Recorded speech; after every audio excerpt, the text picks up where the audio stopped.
I bet you thought that I was going to introduce this movie review with my impersonation and my interpretation of the restaurant orgasm scene. Well, I'm not going to do that.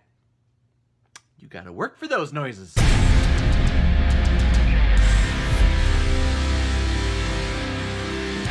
When Harry Met Sally, released in 1989 and is directed by Rob Reiner, who's directed some amazing pictures like Stand By Me, A Few Good Men, which is one of my favorite films, Misery, and The Princess Bride, another fantastic film. He also directed Spinal Tap, because everything goes up to 11. And this film stars Billy Crystal, Meg Ryan, Carrie Fisher, and Bruno Kirby. And this film was recommended to me by one of my subscribers, Gemma R. Thank you very, very much for this recommendation, because this movie is absolutely delightful. In 1977, Harry and Sally take a road trip from Chicago all the way to New York City. And along the way, these two determine that they just do not like each other because of all their annoying little intricacies. Sally is one of the most high-maintenance people when it comes to ordering food, even though she doesn't think she's high maintenance, and Harry is just a depressing realist. And at the end of the trip, the two part ways, only to find each other several years later and several years after that. They keep coming back to each other and back to each other, just bumping into each other several years down the line. So they see each other at different points in their lives. At one point, one person is engaged to be married. At one point, one person is married, and then they see each other again. Someone is divorced, someone's broken up. And because of all of these meetings with each other, they end up becoming best friends. Which, according to Billy Crystal in this movie, is an impossibility. Of course, men can't be friends with women, because all the man wants to do is have sex with a woman. Which is a pretty dark thing to say, because I have a lot of female friends. Actually, I would say the majority of my friends are women. But when Harry Met Sally, the gold standard when it comes to romantic comedies, and I'll say this right now, in my opinion, the best romantic comedy that has ever been created. And it's also, and I love this about the movie, one of the most symmetrical movies I have ever seen. The whole movie is basically these two characters, Harry and Sally. But when they're not together, we see Sally with her friend, and then we get a scene with Harry and his friend. Then they come back together again. We get a scene where Harry and Sally are talking about Harry's ex, and then the next time we get a scene with Harry and Sally talking about Sally's ex. This film is so symmetrical, and my brain loves it for that. I love symmetry. I love it in the theater, I love it in movies, I love it in my home, I love it in my life. So seeing it in this movie,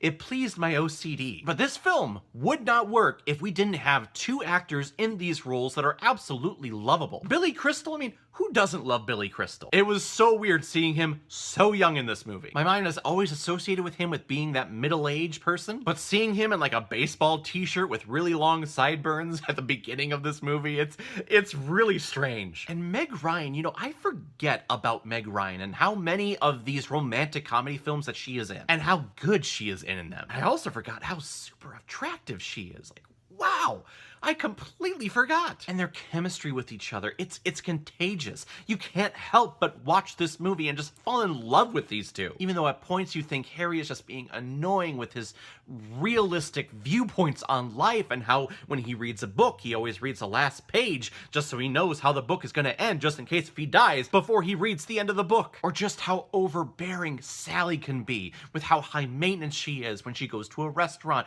It takes her 30 minutes to order a sandwich. In a way, the audience identifies themselves as one of these two characters. And as the film goes along, yes, you find the other person, whoever you don't identify yourself as being very annoying with whatever their intricacies are. But you also can't help to find that you're having a great time having this conversation with this person. So by the end of the movie, when we get our stereotypical romantic comedy ending, where they fall in love with each other, or at least they end up with each other, you're falling in love with this movie too. It's a formula that so many romantic comedy movies and plays and novels try to emulate and try to repurpose, and they just cannot do it. Because the writing of this movie it's brilliant. I love this dialogue between these two. And they're on screen for the majority of this movie. We really don't focus on anyone else other than these two. It's 90% these two characters. The other 10 would be their best friends. Which I forgot. Carrie Fisher, the late Carrie Fisher, is in this movie. It's strange seeing her in a role that makes her out to be a romantic and searching for love. Which in real life, Carrie Fisher, she knew what she wanted and really didn't give a shit about anything else. Which made her so awesome. And Bruno Kirby, I really liked him as the best friend.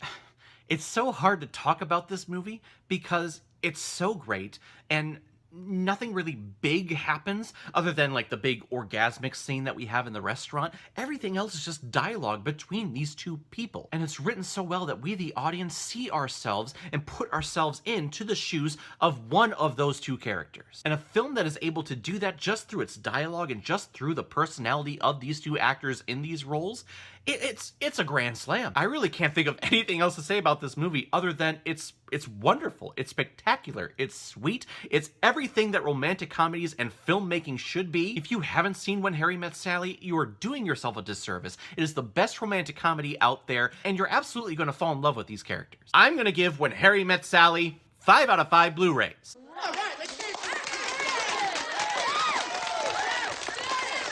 Alright everyone, now comes my favorite part in my videos where I randomly select which movie I'm going to be watching next, so let's take a look.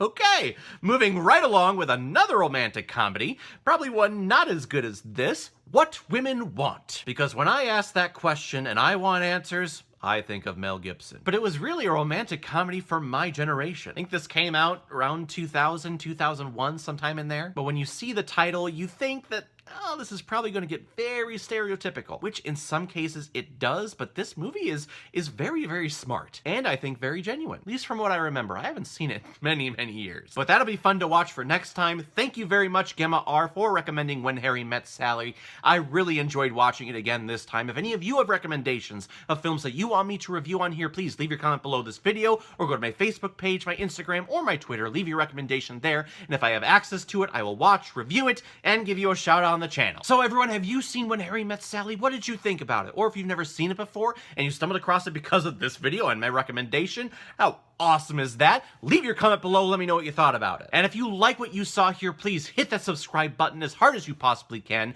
We need all the likes that we can possibly get and all the subs that we can possibly get, because the goal of this channel is to hit 1,000 subscribers by the end of 2019. And of course, if I do that, I will torture myself by watching Arachnophobia. I hate it every time I say that. So if you like people talking about movies, tell your friends, tell your family, hit that subscribe button. So everyone, I will see you next time with my review of What Women Want. So in the meantime, be well, be good to each other, and go watch a movie. Take care, guys.